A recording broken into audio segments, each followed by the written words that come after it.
To all the aspirants, நாம இன்னைக்கு 11 December current அஃபேர்ஸை பார்க்க போறோம். லாகோ மற்றும் சாட் சுக்ரா இந்த மாநிலத்தின் நடனம் மேகாலயா. ஷலாப்டு மற்றும் ஜெய்லியாங் இந்த மாநிலத்தின் நடனம் நாகாலாந்து. ஹோஜாகிரி மற்றும் மைமாதா இந்த மாநிலத்தின் நடனம் திரிபுரா. தமன் மற்றும் மகாசு இந்த மாநிலத்தின் நடனம் ஹிமாச்சல பிரதேசம். எஸ் சுப்புலட்சுமி சிதம்பரம் சுப்பிரமணியம் 1998ஆம் ஆண்டு பாரத ரத்னா விருது வாங்கியிருக்காங்க. பசவண்ணா வசன சாகித்யம் சொல்லக்கூடிய புத்தகத்தில் எழுதியிருக்காங்க. பக்தி பந்தாருன்னு பசவனாவை சொல்லுவாங்க. டிபிஎஸ்பி முறை குடியரசுத் தலைவரால் ராஜ்யசபா உறுப்பினர்களை நியமனம் செய்தார் அப்படிங்கிற விஷயத்த அயர்லாந்து நாட்டில இருந்து நாம எடுத்துக்கிட்டோம். 6வது ஐந்தாண்டு திட்டம் 1980ல இருந்து 85 வரைக்கும் நிலுவையில் இருந்துச்சு. பகுதி 17 அதிகாரப்பூர்வ மொழிகளை சொல்லியிருக்காங்க.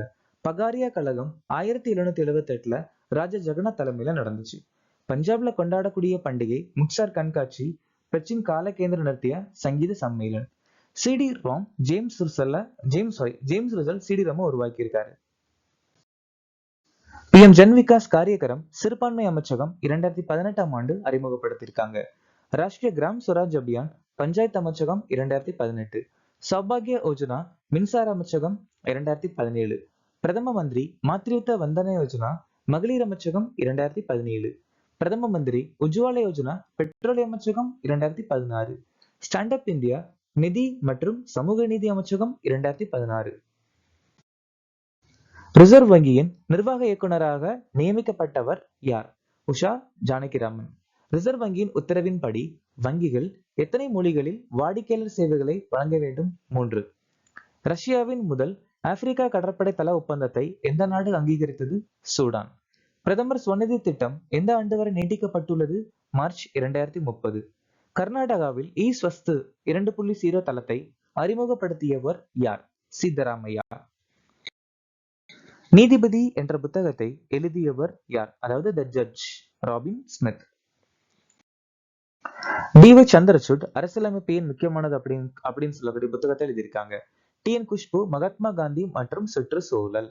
ரவி கே மிஸ்ரா மக்கள் தொகை பிரதிநிதித்துவம் எல்லை நிர்ணயம் இந்தியாவில் வடக்கு தெற்கு பிளவு. ஹரி நாராயணன் சிவம் சுபம் ஒரு ஜோடியின் வாழ்க்கை வரலாறு. பர்ஜிஸ் தேசாய் மோடியின் நோக்கம். இந்தியாவில் நீர் நேர்மறை அந்தஸ்தை பெற்ற முதல் விமான நிலையம் எது? இந்திரா காந்தி இன்டர்நேஷனல் சர்வதேச இந்திரா காந்தி விமான நிலையம், டெல்லி. மத்திய பிரதேசத்தின் 8வது விமான நிலையம் தாட்டியா. பயணிகளுக்கான விமான நிலைய சேவையை மேம்படுத்த யாத்திரை சேவா திவாஸ் தொடங்கப்பட்டிருக்கு. பூரி மற்றும் கோட்டா கிரீன்ஃபீல்டு விமான நிலையங்களுக்கு ஒப்புதல் வழங்கப்பட்டிருக்கு.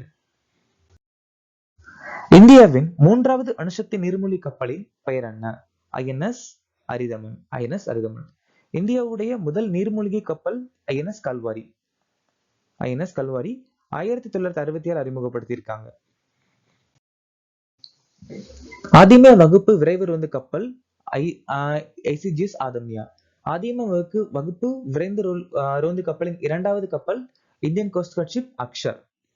18வது இந்திய மொரிஷிய ஹைட்ரோகிராஃப் பணியை ஐஎன்எஸ் அட்லஸ் நிறைவு பெற்றிருக்கு அக்டோபர் 26.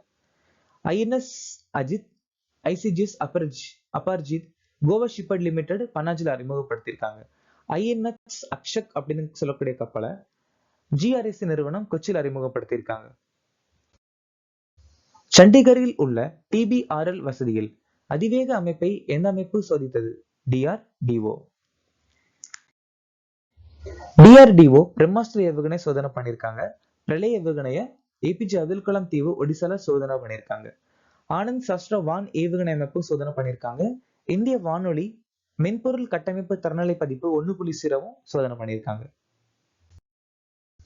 நகர்ப்புற டிஜிட்டல் நில சீர்திருத்தங்களை மேம்படுத்துவதற்காக நக்ஷா அண்ட் லேண்ட்ஸ்டாக் குறித்த தேசிய கருத்தரங்கை எந்த துறை ஏற்பாடு செய்கிறது? Department of land resources. IREDA நம்ம இந்தியாவுடைய 17வது நவரத்ன நிறுவனம். இந்தியாவின் 14வது மகரத்ன நிறுவனம் HAL. ஒலி வாகன எச்சரிக்கை அமைப்பை அக்டோபர் 1, 2027க்கு முன்னாடி இந்தியாவில் இருக்கக்கூடிய எல்லா மின்சார வாகனங்களுக்கும் இருக்கணும்னு சொல்லியிருக்காங்க. தீன்தயாள் பாரதீப் VOC இந்த 3 துறைமுகத்துக்கும் தேசிய பசுமை ஹைட்ரஜன் திட்டத்தின் கீழ பசுமை ஹைட்ரஜன் மையங்களா நியமிக்கப்பட்டிருக்கு. அக்டோபர் 31, 2024 நிலவரப்படி அடல் ஓய்வூதிய திட்டத்தில் எத்தனை சந்தாதாரர்கள் உள்ளனர்? 8.34 கோடி. உலக திறன்கள் ஆசியா போட்டிக்கு இந்தியா 23 பேர் அனுப்பியிருக்காங்க. தைப்பி அப்படிங்கிற இடத்துல நடந்துச்சு. பாக்பத் திறன் இந்திய மையம் 600 இளைஞர்கள் மற்றும் பெண்களுக்கு திறன் மேம்பாட்டு பயிற்ற கல்வியை கொடுக்குன்னு சொல்லியிருக்காங்க. G20 ஜோகனஸ்பர்க் உச்சி மாநாட்டுல பிரதமர் மோடி 6 உலகளாவிய முயற்சிகளை முன்மொழிஞ்சிருக்காரு. எந்த நாள் போதி தினமாக அனுசரிக்கப்படுகிறது? டிசம்பர் 8.